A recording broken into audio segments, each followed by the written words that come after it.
老板的女友把我当成假想敌，公司聚餐，他当众走到我面前，听说你特别会讨老板欢心，这样你学一声狗叫，我就给1000。全场死寂中，我笑着举起酒杯，祝老板人旺气旺身体旺，财旺福旺运道旺，一共6声旺，扫码还是现金？同事们哄堂大笑，连老板也轻勾唇角，唯有老板的女友瞬间沉下了脸。不愧是萧冠啊，巧舌如簧。叶微微皮笑肉不笑地看着我，语调拖得又慢又长，怪不得志远总夸你签单子厉害，果然哄男人有一套，不像我笨嘴笨舌的，哪里想得出这么别致的祝酒词？气氛再度凝滞，任谁都能听出他语中的暗讽。偏偏老板陈志远无知无觉，还宠溺地刮了刮他的鼻尖。你啊，不用懂这些弯弯绕绕，乖乖待在我身边，被我保护就好了。可是叶微微垂下眼，声音突然带上了哭腔。网上都说老板最容易被身边的女下属勾引了，志远，你提拔书经理提拔得这么快，我真的好没安全感。他说着，还真的挤出了2滴眼泪，委屈地瞥了我一眼。而且他刚刚也不尊重我，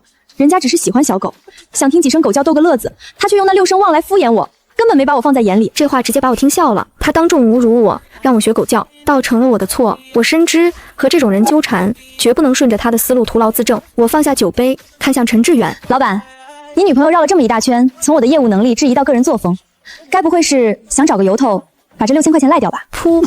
角落里有同事没忍住，一口酒差点喷出来。叶微微瞬间涨红了脸，像被踩了尾巴的猫。志远，你看，他就是这么针对我，就因为我占了你女朋友的位置，他心里不痛快，处处给我难看。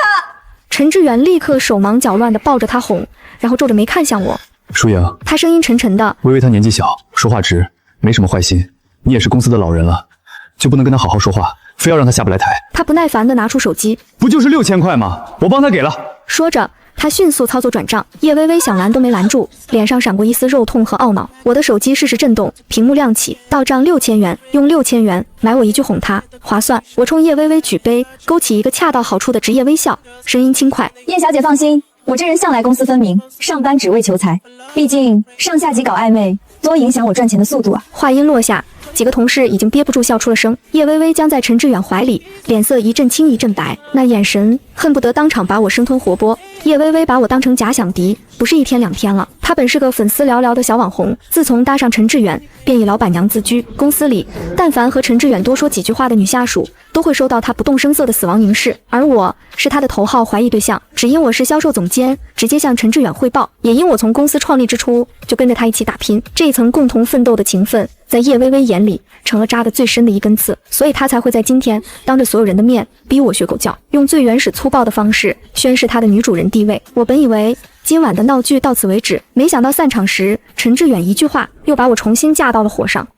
舒莹，张总刚发消息说上次的合作方案有几点问题，很急。他晃了晃手机，上车，我顺路送你，路上说。话音刚落，一旁的叶微微瞬间红了眼，她死死攥着陈志远的衣袖，声音轻颤：志远，你连他家在哪儿都知道，你们到底……你想哪儿去了？陈志远立刻放软声音，手忙脚乱地去哄。上次谈完业务，司机顺路送了他，我才知道的。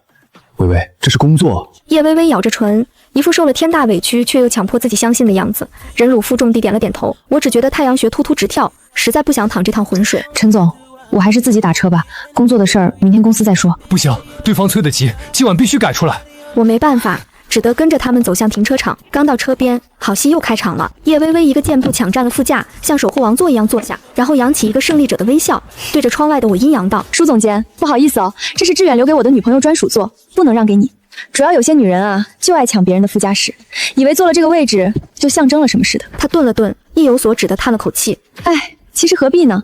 不是自己的位置，硬挤进去，名不正言不顺的，多难看呀！我看着他那副故作天真的茶样，心里那点不耐烦反而沉淀了下来。饭桌上的教训，看来他是没吃够。我拉开后座车门，语气平静无波：叶小姐多虑了，我其实最讨厌坐副驾。在他诧异的目光中，我坐进司机正后方的位置，才慢条斯理地补充：叶小姐可能对汽车安全不太了解，在车祸中，副驾驶是死亡率最高的位置，因为危急关头，司机出于本能会向左打方向盘，保护自己。我抬眼对上后视镜里他瞬间僵住的脸，微微一笑：所以我最喜欢司机正后方这个位置，最安全，就算真出了事，存活率也最高，不像副驾驶死得最快了。叶微微的脸刷一下白了，下意识的伸手想去抓安全带，动作慌乱又滑稽。舒莹，陈志远皱着眉发动车子，语气带着责备：你瞎说什么？微微胆子小，别吓唬她。他又开始哄他那只受惊的小兔子。我靠在椅背上，闭目养神，听得不耐烦了，才冷冷开口：陈总，工作不谈了，你俩再这么卿卿我我下去，我可就到家了。到时候我再用手机跟您沟通。叶小姐怕是又要以为咱俩有什么见不得人的事儿。这话像一盆冷水，浇停了两人的腻歪。叶微微沉默了几秒，忽然转向我，脸上挤出一个故作大度的笑容。舒总监，你别生气，之前可能是我太敏感，误会你了。他拿出手机，转向我，眼神里却带着一丝不容拒绝的强硬。为了以后避免误会，我们加个微信吧。万一你下班时间有急事要找志远，可以先联系我，我来帮你转达，这样就好了。我简直要被这神奇的脑回路气笑了。我有紧急工作，不能直接联系老板，得通过他这个毫不相干、不懂业务的小网红来中转。我难以置信地看向陈志远，指望他能说句人话，他却赞许地拍了拍叶微微的手，笑着点头。这个办法好，微微也是想多了解我的工作，多一点安全感。舒莹，你就加一下。我希望我的女朋友和得力下属能和睦相处。那一刻，我心凉了半截。他为了安抚他的小女友，竟然可以如此轻慢地对待工作。在他的注视下，我强忍着不适，扫了叶微微的二维码，好友申请通过。屏幕上弹出对方的昵称“微微爱远”，连头像都是两人亲密接吻的画面。我还没来得及从这股恶心中缓过神来，手机又叮的一声震动，是叶微微发来的第一条信息：舒总监，以后志远工作中有任何情况，记得第一时间告诉我哦。这晚我修改跟张总的合作方案，直到凌晨。然而清晨6点，手机就开始疯狂震动，划开屏幕，一串红色的未读消息，全都来自微微爱远。舒总监，醒了吗？听说志远今天要去见张总，你是不是也一起？张总是男的还是女的啊？年纪多大？既然你坚称跟志远清清白白，那要是看见勾搭志远的女人，一定要告诉我哟，我可是把你当做信赖的姐妹。还有，你记得提醒志远，每天至少要说20遍爱我，要是不达标，我可是会不开心的呢。我看的脑瓜子嗡嗡响，直接把手机扔到一边，世界清静。本以为不回复足够表达我的态度，没想到10分钟后，手机响起了夺命连环扣，来电显示正是微微爱远。我深吸一口气，到底还是接了起来，努力克制着声音里的情绪。叶小姐，现在是早上6点10分，你有什么天大的事儿吗？你终于接电话了。电话那头的声音比我还生气。你为什么不回我微信？是不是做贼心虚？我在睡觉。我按着突突直跳的太阳穴，每一个字都像是从牙缝里挤出来的。睡觉？他像是听到了什么天方夜谭，声音陡然拔高。你睡得着，我可睡不着。志远一见客户我就担心的不行，你必须帮我看着他。我声音冷了下来。叶小姐，你是成年人，你的男朋友请你自己联系。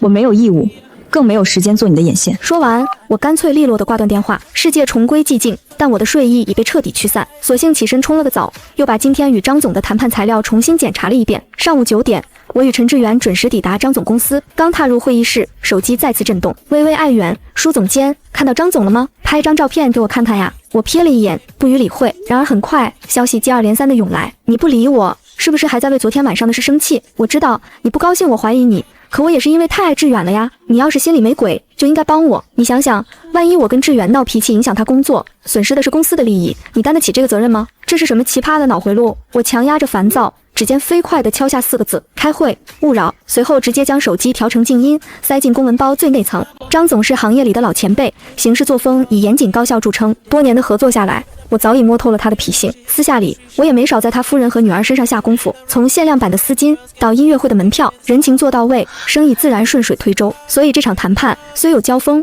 但整体是积极顺利的。果然，张总在几个关键点上与我深入讨论后，便笑着提议中场休息，他们团队内部需要再做最后一次确认，这便是即将签约的信号。我紧绷的神经稍稍放松，拿起包走向洗手间，锁上隔间门。我拿出手机，想看看是否有其他工作信息。屏幕亮起的瞬间，99加的微信消息，47个未接通话像爆炸一样涌了出来，全都来自微微爱远。我头皮发麻，还没来得及看，一个视频通话请求就蛮横地弹了出来，又是叶微微。我下意识地挂断，几乎在下一秒，视频申请再次弹出，带着不接通就是不罢休的疯狂。我深吸一口气，最终还是按下了接听键。屏幕里，叶微微妆容精致的脸因愤怒而有些扭曲。舒阳，你竟敢挂我视频，你做贼心虚！她尖叫着，眼神像雷达一样在我和我身后的背景上扫来扫去。当她看清洗手间里千篇一律的白色瓷砖时，瞳孔猛地一缩。你们在卫生间！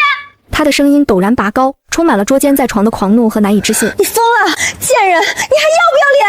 你居然勾引志远在卫生间里做这种事儿！我简直无法理解她的脑回路。我们在跟张总谈合同，现在中场休息，我出来上厕所，陈志远还在会议室。叶微微却像听不懂似的，继续哭闹着。我不信，你骗我！你把镜头转过去，我要看。简直荒谬！我再也忍受不了，直接挂断，拉黑。镜子里的自己满脸疲惫，我举起一捧冷水拍在脸上，强迫自己冷静下来，重新整理好表情，回到会议室。下半场的谈判氛围轻松了许多，张总没有再在利益分配上过多纠缠，他笑着对陈志远说：陈总，说实话，外面想拿这个项目的公司不少，条件比你们优厚的也有。但我这人做生意认人，过去几年跟你们合作最省心，尤其是你们这位舒总监，专业靠谱，有任何问题都能第一时间响应解决，这份责任心很难得。这是生意场上最高的褒奖。陈志远的脸上也露出了胜利在望的笑容。就在双方准备最终敲定，让法务开始走流程的时候，会议室的门突然开了。张总的秘书惊慌地冲进来，陈总，外面有位叶小姐自称是贵公司的品牌战略官，非说自己也是来参加会议的，我们拦不住。话音未落，叶微微猛地冲了进来，她双眼通红，满脸泪痕，一副受了天大委屈的样子。我这才想起来，陈志远为了打造叶微微独立女性的网红人设，确实在公司给她挂了闲职，名叫品牌战略官，听起来高大上，但既没有实权，也不干实事。没想到今天她竟利用这个头衔闯进了这价值千万的谈判会。陈志远惊得立刻站起。微微，你怎么来了？叶微微并未马上回答，而是充满敌意地扫视全场。年过半百的张总，满桌的文件仍在演示方案的屏幕，一切迹象都表明，这确实是一场正经的商务会议。他脸上疯狂的神色瞬间收敛，转而换上一副渲然欲泣、矫揉造作的表情。他委屈地咬着唇：“志远，人家只是太担心你了。我给舒总监发了好多消息问你的情况，谁知他不光不理我，还凶我，故意误导我说你和他一起在卫生间。”后面的话，他仿佛羞于启齿，直接用哭声代替。我实在担心的不行，又被他拉黑了，这才忍不住想来你说的张总公司看看。我不是故意要打扰你们的，对不起。全场死寂，张总和他团队成员脸上礼貌的笑容飞速冻结，转为惊愕、鄙夷和看好戏的神情。陈志远看他哭得梨花带雨，心疼的不行，语气也不由软了下来，变成了手足无措的哄劝。你别哭啊，我们真的在谈工作。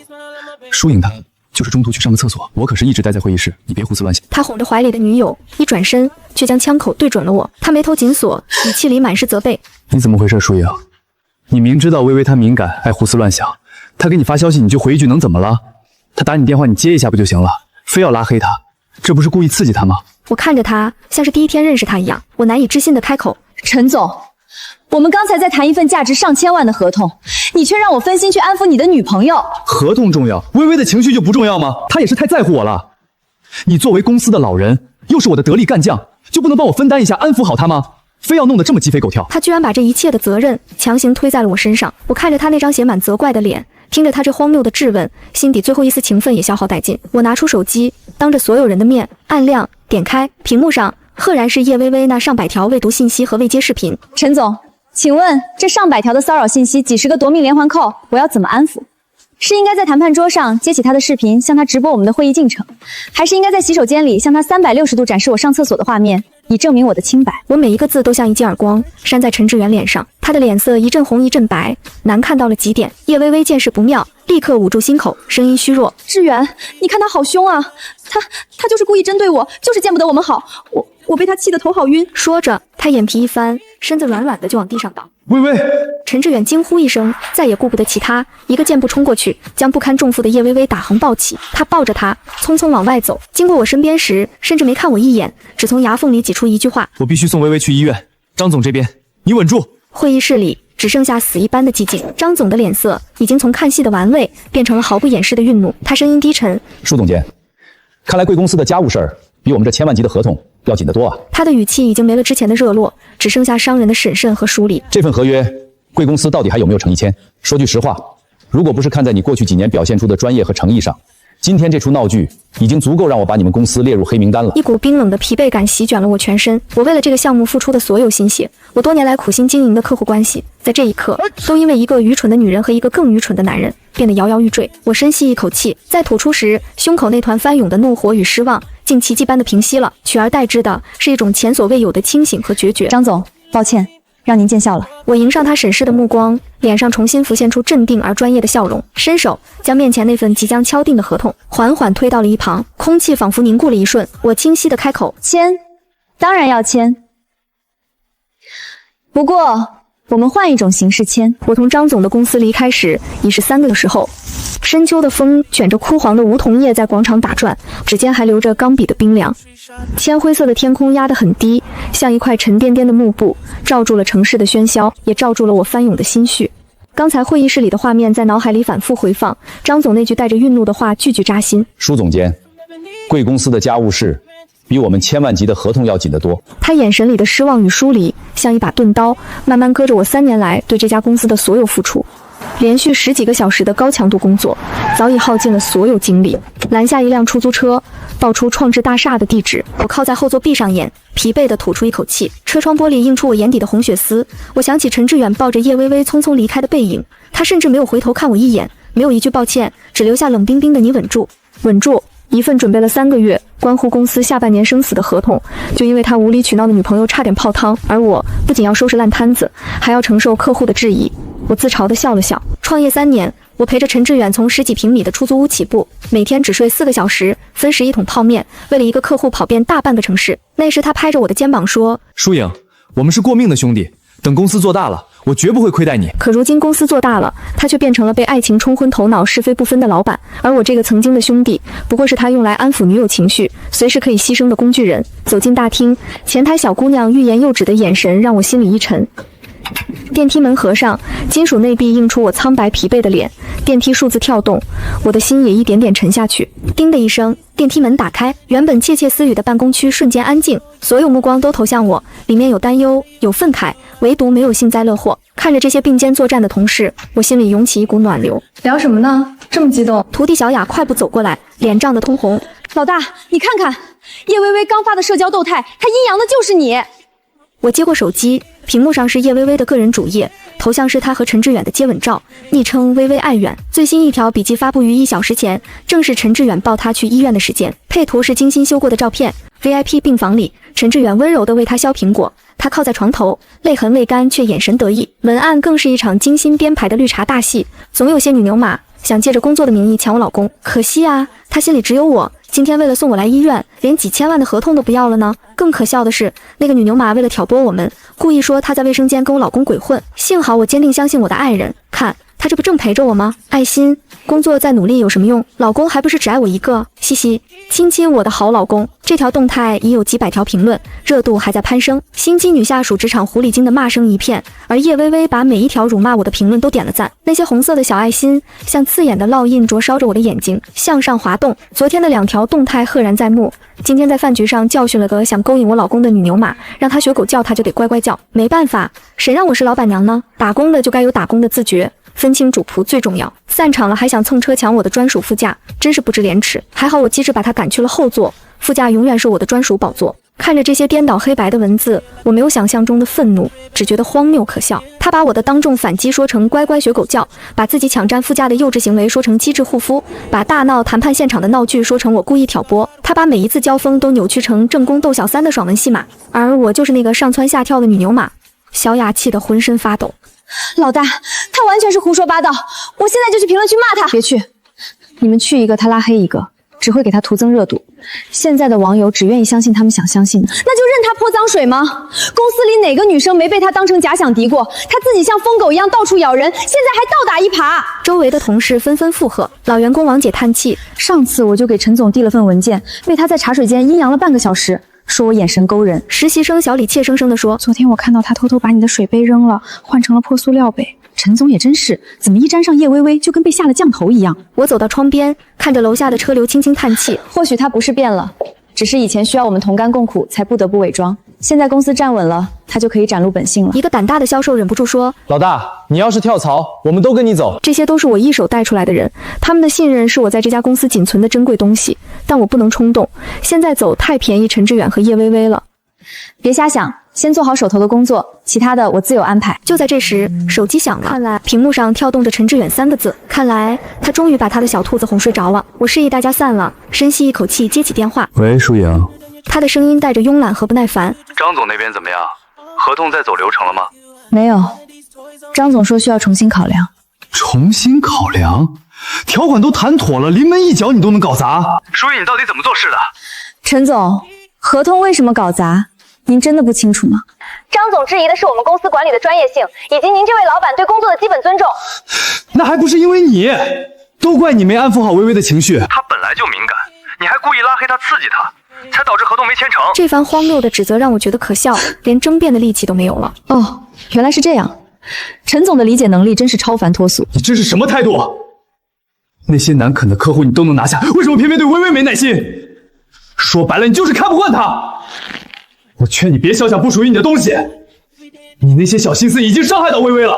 小心思，我惊呆了。叶微微的枕边风竟然让他觉得身边所有女人都对他有不轨的心思，我竟然会被他认为肖想他，这简直是天大的笑话。我又想起创业之初，他说要给我30%的股份，我们一起当老板。那时的兄弟，如今成了他口中肖想他的女人。两个影像重叠，最后一丝情分彻底烟消云散。也好，既然他亲手斩断了情分，我也不必在手下留情。我收起所有情绪，语气陡然变得顺从。老板，您批评的对，没安抚好叶小姐是我的疏忽，挽回合同也是我分内之事。您放心，我之后一定按叶小姐的要求做好情绪安抚，保证让她满意。这180度的大转变让陈志远愣住了，他迟疑了几秒。你知道错就好，张总那边必须拿下，不然这个季度奖金你1分都别想拿。好的，陈总。他哼了一声挂断电话，听着忙音，我嘴角勾起一抹冰冷的冷笑。陈志远、叶微微，你们欠我的，我会连本带利拿回来。好戏才刚刚开始，从此以后，我彻底贯彻陈志远的指示。叶微微再来打探他的动向，我不仅知无不言，还添油加醋，精准戳中他的敏感点和嫉妒心。第一个遭殃的是陈志远筹备了半年的 A 轮融资合作。那天上午，陈志远约见了业内知名女企业家林总，这次合作对公司至关重要。他提前1周就开始准备，还特意叮嘱我这件事绝对不能让叶微微知道。但他前脚带着林总走进会议室，我后脚就给叶微微发了微信。叶小姐，不好了，陈总正在和一个超有气质的美女老总单独会面，关在会议室里聊了1个多小时了。那个林总长得特别像他大学前女友，陈总看他的眼神都不一样了。我真怕他们聊出感情来。我附上几张角度刁钻的照片，照片里两人俯身看方案，靠得很近，看起来格外亲密。不到半小时，叶微微就头发凌乱、妆容花调地冲进公司，尖叫着问陈志远在哪里。问清会议室位置后，他一脚踹开了门。他指着林总的鼻子骂道：“你这个狐狸精，竟敢勾引我的男人！”林总愣住了，随即脸色沉了下来。这位小姐，我们在谈工作，请你说话注意点。谈工作？孤男寡女关在会议室谈工作，谁信啊？我打死你这个小三！微微，别闹，快给林总道歉！我不道歉，他都要把你抢走了。陈志远，你是不是不爱我了？是不是看上这个老女人了？林总的脸色越来越难看，拿起公文包说：“陈总，贵公司的内部问题比我想象的严重得多，合作的事儿以后再说吧。”说完头也不回地走了。陈志远想去追，却被叶微微死死抱住。“你不准去！你要是敢追，我就死给你看！”他哭喊着一头撞向桌子。陈志远吓得连忙抱住他，再也顾不上什么合作，只能手忙脚乱地哄。我站在门口看着这出闹剧，心里毫无波澜。等陈志远终于哄好叶微微，垂头丧气地走出来时，我一脸无辜地说：“陈总，对不起，他一直问你在哪里，我实在瞒不住了。”陈志远瞪了我一眼，却什么也没说。毕竟是他自己让我安抚好叶微微的情绪的。融资计划被迫搁置，陈志远虽然生气，却也只是骂了我几句，依旧沉浸在和叶微微的爱情里。他不知道这只是一个开始。1周后，年度行业峰会在5星级酒店举行，这是业内最重要的活动。陈志远准备在会上宣布新战略，吸引更多投资。晚宴环节，他端着酒杯穿梭在人群中，和各路大佬寒暄。我找了个角落坐下，拿出手机给叶微微图文直播。叶小姐，现场好多美女啊，穿的一个比一个暴露。你看这个，刚跟陈总碰杯，胸都快贴上去了。陈总还笑着跟他说话，手都碰到他腰了。还有那个穿红礼服的网红，一直盯着陈总看，眼神都快拉丝了。我配上几张精心找角度的错位照，每一张都暧昧不清。不到1个小时，叶微微就穿着一身夸张的粉色晚礼服空降现场。她的裙摆太大，走路差点绊倒，引来一片异样的目光。她一眼看到陈志远，立刻冲过去，一把推开和他交谈的女投资人，大喊：“你这个狐狸精，离我老公远点！”全场瞬间安静。那位女投资人是业内有名的女强人，脸色铁青地说：“陈总，这就是你的待客之道。看来贵公司的素质也不过如此。”说完转身就走，其他有意向的投资人也纷纷摇头离开。陈志远的脸涨得通红，恨不得找个地缝钻进去。志远，我不是故意的，我只是太爱你了，我怕你被别人抢走。看着叶微微梨花带雨的样子，他又不忍心发火，只能带着她匆匆离开。我留在现场，一边向各位客户道歉，一边趁机留下自己的联系方式。王总，实在不好意思让您见笑了，以后有业务您直接联系我，我保证给您处理妥当。李总，这是我的名片，下次我单独约您聊合作。这些客户早就对陈志远的恋爱脑不满，只是碍于情面不好说什么。现在看到我专业靠谱，纷纷表示愿意和我单独合作。就这样，我不动声色地将一个个公司客户转化成了自己的私人人脉。就算是全是男人的饭局，我也没放过。那天晚上，陈志远约了几个重要供应商吃饭。各位老板，今天特意请大家聚一聚。明年的原材料，要是你能给我们5%，我们1年能省上百万成本。后续所有订单优先跟各位合作，绝不食言。饭局进行到一半，一个供应商感慨：“一个成功的男人背后离不开一个贤内助啊！我太太虽然唠叨，但把家里打理得井井有条，特别支持我的工作。是啊，没错。是啊，好妻子能让男人少奋斗10年。我立刻拿出手机给叶微微发微信：叶小姐，陈总刚才夸别人太太聪明能干，是真正的贤内助，还说好妻子能让男人少奋斗10年，他是不是对你不满意啊？觉得你不如别人的太太？不到20分钟，包厢门被推开，他一屁股坐在陈志远腿上，抱着他的脖子亲了一口，娇滴滴地说：老公，我才是你的贤内助呀，你怎么能夸别的女人呢？在场的供应商都愣住了，尴尬地放下筷子，陈志远的脸瞬间黑了。微微，别闹，我们在谈正事。我不管，你只能夸我一个人，你要是再夸别的女人，我就不理你了。好好的商务洽谈变成了他的个人秀，供应商们面面相觑，纷纷找借口离开。最终价格不仅没谈成，反而涨了5%。陈志远气得摔碎了酒杯，但看着叶微微委屈的样子，最终还是软下心来哄她。而我则默默收拾残局，给供应商们一一打电话道歉。张老板，今天实在不好意思，原材料价格的事儿我们再单独聊，我给您再让2个点。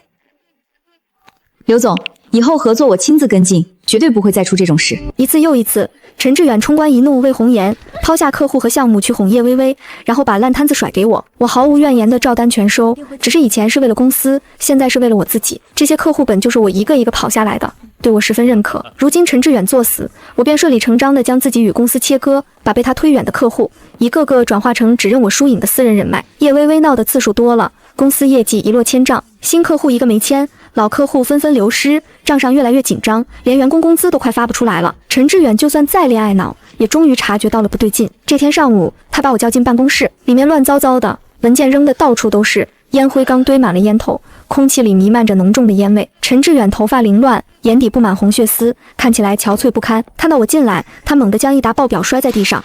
输赢，你最近在干什么？新客户一个没有，老客户续约率一塌糊涂，我让你稳住局面，你就是这么稳的。我弯腰捡起报表，整理好放在桌上，面无表情。还有，我让你安抚微微，不是让你怂恿她来砸我的场子，你是不是故意的？每次她闹完事你都能收拾烂摊子，偏偏谈不成合作，你安的什么心？陈总，我都是按您的要求做的，您让我把重心放在安抚叶小姐身上，我自然没精力开发新客户。至于老客户，您每次都把烂摊子丢给我，我已经尽力了。我告诉你，这个季度你考核不合格，年终奖别想要了。哦，不发年终奖，那不如直接把我裁了。陈志远愣住了，他靠在椅背上，手指敲着桌子，眼神复杂地看着我。他心里清楚，我走了公司就真的完了。他只是想敲打我，让我重新变回那个任劳任怨的工具人。但我已经打定主意要走，他不肯裁我，我自己辞职就拿不到 N+1补偿金，这可不行。我辛辛苦苦为他卖命3年。该拿的钱1分都不能少，于是我用魔法打败魔法。我走到走廊尽头，给叶微微打了个电话。叶小姐，陈总真是太器重我了，我最近业绩这么差，他非但不怪我，还不肯裁我。唉，我真怕他对我有什么别的想法，让你误会。你说什么？他果然对你有意思？我也不知道啊，要不你劝劝他把我裁了吧，这样我们都能安心。好，我知道了。我放下手机，嘴角勾起胜利的微笑。果然，第二天一早，叶微微就冲到公司，闯进陈志远的办公室，大吵大闹，声音大到整个楼层都能听到。陈志远，你今天必须开除输赢，不然我就从这里跳下去。有他没我，有我没他，你自己选。陈志远被他闹得焦头烂额，在他的以死相逼下，最终只能妥协。他黑着脸打印了离职协议，扔在我面前。输赢，你走吧。N+1补偿金我会让财务打给你。我仔细看了一遍协议，确认无误后，爽快地签了字。谢谢陈总。走吧走吧。陈志远别过头，疲惫地挥挥手，走出办公室。同事们都站了起来，眼神里有不舍，更有期待。我冲他们笑了笑，大家好好工作，我们后会有期。小雅红着眼睛抱住我，老大，我们等你。放心，很快我们就会再见面。走出创智大厦，阳光透过云层洒下来，暖洋洋的。我深吸一口气，感觉整个人都轻松了。3年的青春和付出终于画上了句号，但这不是结束，而是新的开始。那一刻，我甚至有点感谢叶微微。我离职后，火速成立了自己的公司，用拿到的补偿金租了一个小办公室，虽然不大，但采光很好，能看到远处的江景。小雅第一个辞职加入，紧接着王姐、小李和其他几个核心骨干也陆续过来了。他们说跟着舒总干才有奔头。我们没有隆重的开业仪式，只是一起吃了顿火锅。饭桌上，我举起酒杯，看着眼前这些信任我的伙伴，眼眶有些湿润。谢谢大家相信我，我保证，只要我们一起努力，一定能做出一番事业。以后公司赚了钱，大家一起分。大家纷纷举杯，碰在一起发出清脆的响声。我们一起刷墙、搬家具、熬夜改方案，虽然很累，但每个人都干劲十足。很快，陈志远就发现不对劲了，那些他以为流失的客户，竟然纷纷和一家新公司签了约，方案和他之前准备的几乎一模一样。他派人一查，那家公司的法人代表是我输赢，他的电话立刻打了过来，一接通就破口大骂：输赢，你这个忘恩负义的白眼狼，我当初真是瞎了眼才收留你，你竟然撬我的墙角！我面无表情地挂断电话，把他拉黑了。2个月后，他亲自上门拜访。那天我正在和客户开会，前台进来告诉我有位陈先生找我。我走出会议室，看到陈志远站在门口，穿着皱巴巴的衬衫，头发花白了不少，再也没有了当初意气风发的样子。看到我出来，他连忙迎上来，脸上挤出讨好的笑容。疏影，好久不见。陈总，找我有事吗？疏影，看在以往的情分上，放我一马行不行？你把客户都撬走了，我的公司可怎么活啊？员工都走光了，供应商天天催债，银行也在催贷款，我真的快撑不下去了。我带他走进办公室，给他倒了一杯水。我搅动着面前的拿铁，轻笑一声：陈总，你搞错了，不是我不放过你，是你自己亲手毁了所有。那些客户本来就是我一个一个跑下来的，我感念你的知遇之恩，才毫无保留地把资源共享给你，让你当风光的陈总。可惜你配不上这份信任，是你一次次的偏袒和稀泥，是你为了一个女人的情绪把商业信誉当儿戏，才让他们彻底失望。现在我的新公司有更优惠的价格，有同样熟悉业务的核心团队，还有一个绝对专业不会被家务事影响的老板。你告诉我，他们为什么不选我？陈志远低着头，双手紧紧攥着杯子，指节发白，肩膀微微颤抖，一句话也说不出来。过了很久，他缓缓站起身，失魂落魄地说：我知道了，对不起，打扰了。看着他落寞的背影，我心里没有丝毫同情，这一切都是他咎由自取。后来小雅告诉我，陈志远回去后就和叶薇薇分了手。那天叶薇薇又因为一点小事大吵大闹。你现在连看都不想看我一眼了是吗？你是不是还想着那个输赢？都是因为你，我的公司才变成这样。你滚！我再也不想见到你。你竟然敢吼我！他把叶薇薇的东西扔出去，将她赶出了家门。没有了陈志远的供养，叶薇薇的日子一下子变得艰难。而陈志远的公司因为核心团队和客户的双重流失，资金链彻底断裂，很快宣布破产。叶薇薇不甘心，分手后又在网上掀起了腥风血雨。她发了一篇几千字的小作文，把自己塑造成被心机女下属横刀夺爱的受害者，说我处心积虑抢了她的男人，还毁了她男人的公司，配上很多自己哭的照片，看起来楚楚可怜。一时间，不明真相的网友纷纷被带偏，网上骂声一片，我被推上风口浪尖，甚至有人扒出我的个人信息进行骚扰。但这一次我早有准备。第二天，我委托律师发布了声明，同时甩出了几个月来收集的所有证据。叶薇薇上千条骚扰信息截图，从早上6点到凌晨2点，无时无刻不在打探陈志远的动向，辱骂我。几百个夺命连环扣的通话记录，最长一次他连续打了47个，还有他每一次大闹商务场合的录音和视频，清晰记录了他如何无理取闹、搅黄合作。铁证如山，舆论瞬间反转，网友们这才知道，叶薇薇才是那个谎话连篇、有严重臆想症的疯女人。她的社交账号被冲到封禁，新开的直播账号也刚开播就被骂到下播。据说她走在路上都有人对着她指指点点，她费尽心机想要的红终于实现了，只不过是黑红。1个月后，一个意想不到的人出现在我公司楼下。那天下午，我刚和客户签完合同，准备开车回家，一个身影突然冲过来拦住了我，是叶薇薇。她素面朝天，形容憔悴，头发像枯草一样乱糟糟的，穿着洗得发白的旧外套，鞋子上沾满泥土，和当初那个光鲜亮丽的老板娘判若两人。舒总监，不，舒总，我错了，我真的错了。你能不能发个声明，说我们之间只是个误会？再这样下去，我真的要被逼疯了。想让我帮你？是，只要你肯帮我，你让我做什么都行，我给你磕头，给你当牛做马。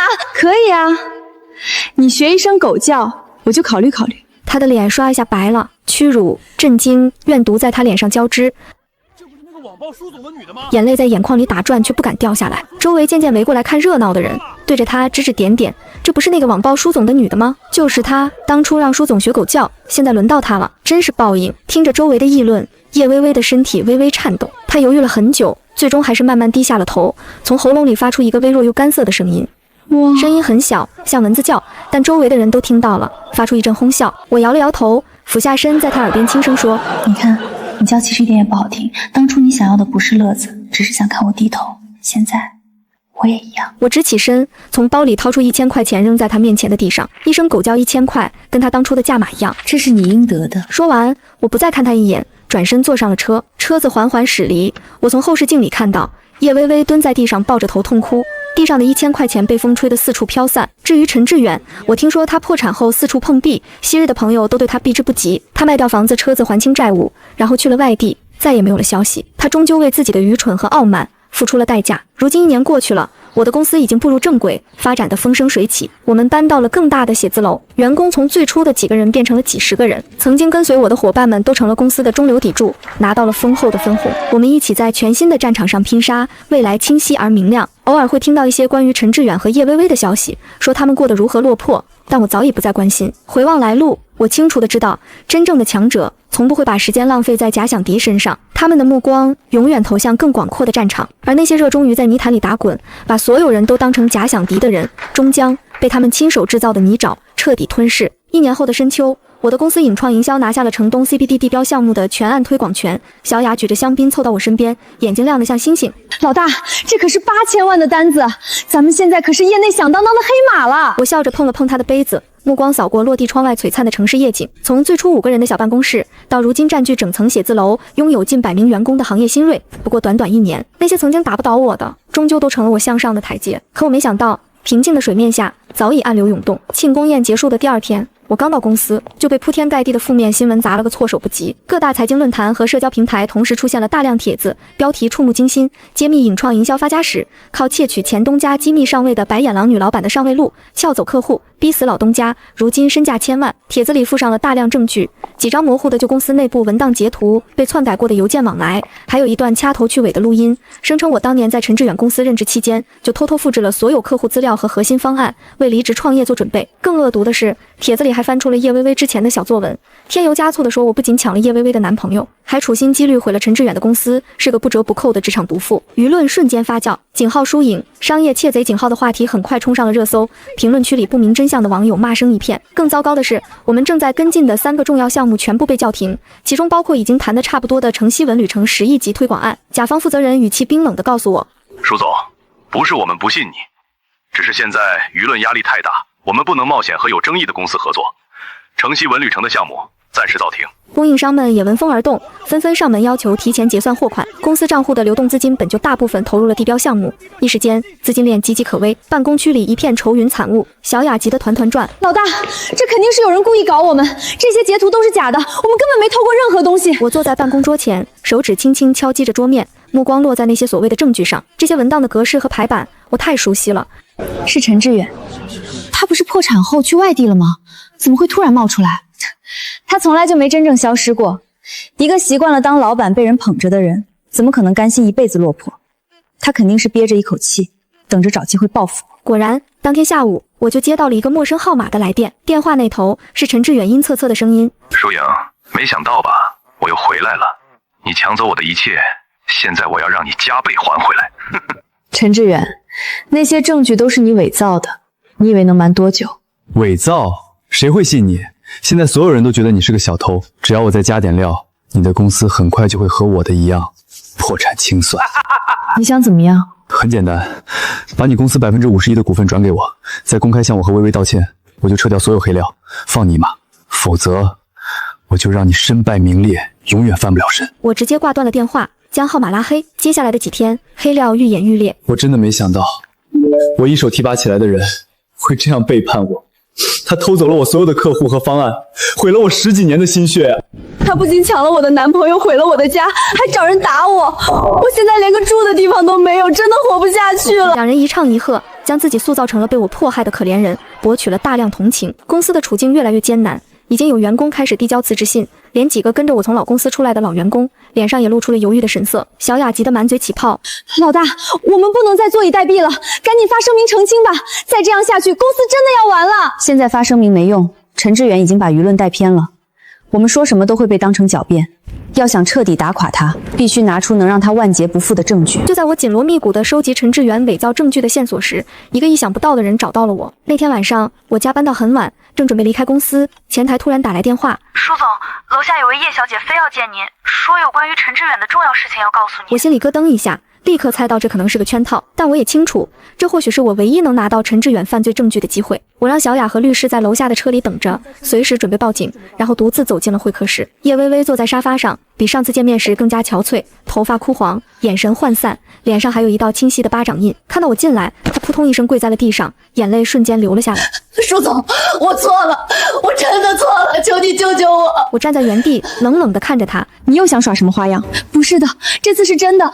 陈志远他根本不是人，他破产后就一直打我，逼我跟他一起报复你。这次的黑料都是他一手策划的，那些证据也是他伪造的。他还说，如果我不配合他，他就杀了我。他从包里掏出一个 U 盘，递到我面前，这里面有他伪造证据的全部过程，还有他跟水军的聊天记录、转账凭证，我都偷偷录下来了。